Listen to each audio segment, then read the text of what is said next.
In this video, I'm going to show you how to install new locks on your windows. I'm also going to show you how to fix them if they don't align. Hey, I'm Ty, founder of Old Home Rescue, and this video is from our Practical Window Preservation series that we did back in 2020.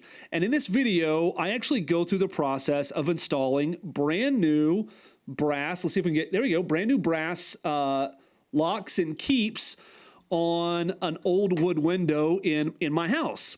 Now, a lot of you might be wondering, why install new locks? Why not just restore the old locks? Well, here's the thing. In most of the houses that I get the opportunity to work on here in Oklahoma, they actually have stamped steel locks on them. So they've got a coating on the top of them, but they're stamped steel. So really, for the time period, they were kind of builder's grade locks. They're just not that great of a quality. And we can reinstall some beautiful forged brass locks that are really going to elevate the beauty of that room and really just kind of take the windows to the next level. The locks that I'm going to be installing in this video are actually from our Old Home Rescue store. Now, you can grab these locks in a number of different colors by going to oldhomerescue.com or click the link in the description below and it'll take you right there. And please support our mission to save the future by preserving the past by liking this video and subscribing to our channel. So without further ado, let's watch the installation of these brass sash locks.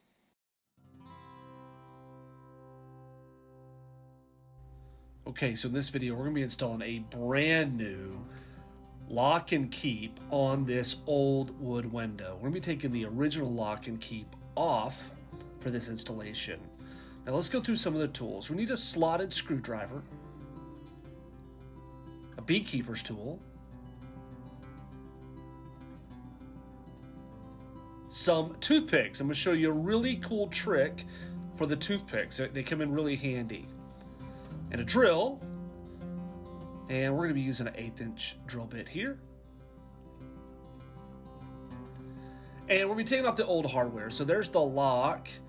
And it's just covered in paint. It's an old steel lock. It's not a very good quality.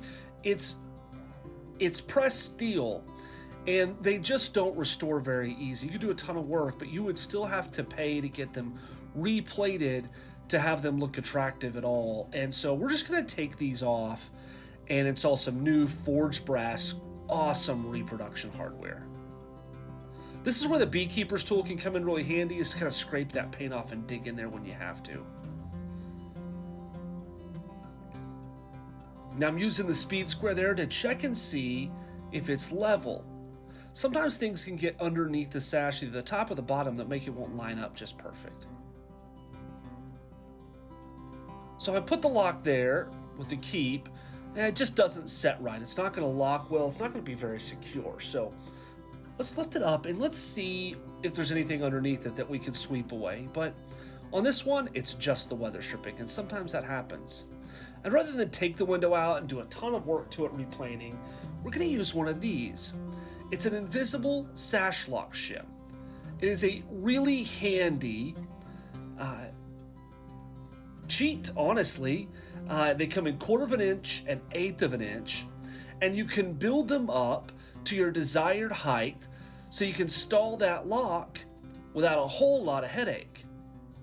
Now I've got a 1/4 of an inch one there, and now I'm going to show you what I'm going to do with the toothpick. See, these holes, they're a little full. They've been used before, and we're going to fill them up with the toothpicks and just shove as many toothpicks in there as we can fit on the lock and the keep side. Now, there goes my shim. Lock on top of it. I'm going to bring that lock all the way to the edge.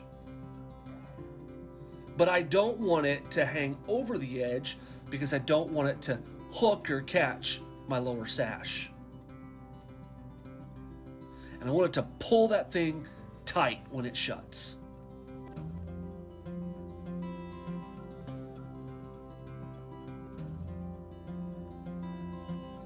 All right, so I'm going to take my awl and I'm going to mark where I need to drill my holes. Now, that one lines up pretty good with the original hole.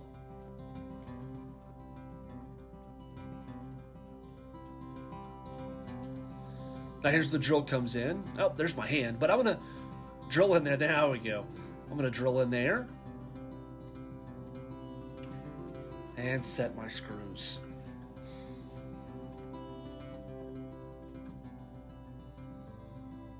I'm going to start it by hand. Now, we cannot say this enough times. Do this by hand. Do not use an impact or a drill. It will only break the brass screws and it will strip the screw heads out.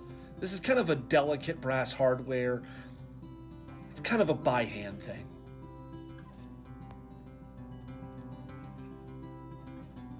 That's ready to go. Now for the keep.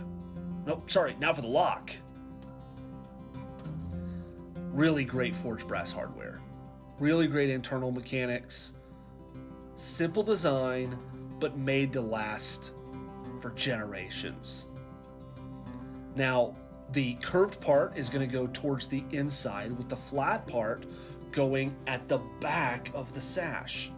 And I want to make sure, like I said, that when we install this, that as that thing clamps in there, it's really going to pull this thing shut.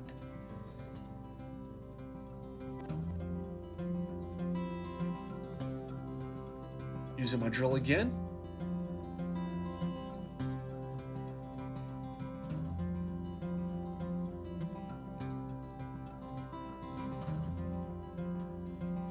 And putting my screws in by hand.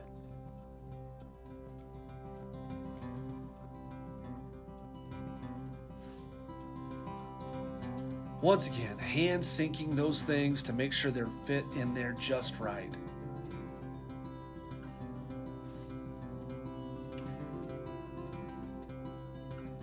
All you got to do is get them as tight as you can get them by hand. You don't want to overturn them. You don't want to risk stripping them out too much.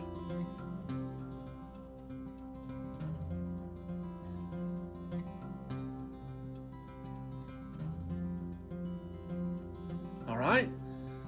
It locks, pulls. It's nice and snug. Works really good. This one is done. So there you go. There's the video. That's how to install the brass sash locks that we have in our store. It's a really great product. Now, what you also saw was we used some sash lock shims. So that window's not aligning.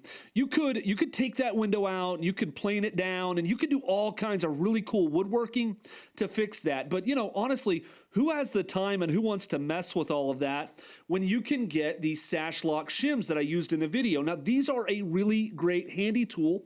There you go. These are the 1/8" locks or shims, and then there's also the 1/16" shims. They come in packages of 10 and even 100, and you can use them all across your house, and you can mix and match them so that you can kind of stack them up to get to the level you need to have a window that aligns and locks for your security and still looks amazing because these are clear and they kind of are invisible once you install them. One of the major reasons that hardware needs to be replaced is that the area around it is rotting. And if you have a lot of rot on your house or on your windows, it might be time to call an epoxy tech. Now, what is an epoxy tech? An epoxy tech is a technician, a repairman that works for Preservin Wood Rot Repair. Now, Preservin is currently franchising across the country, and we might have one in your area.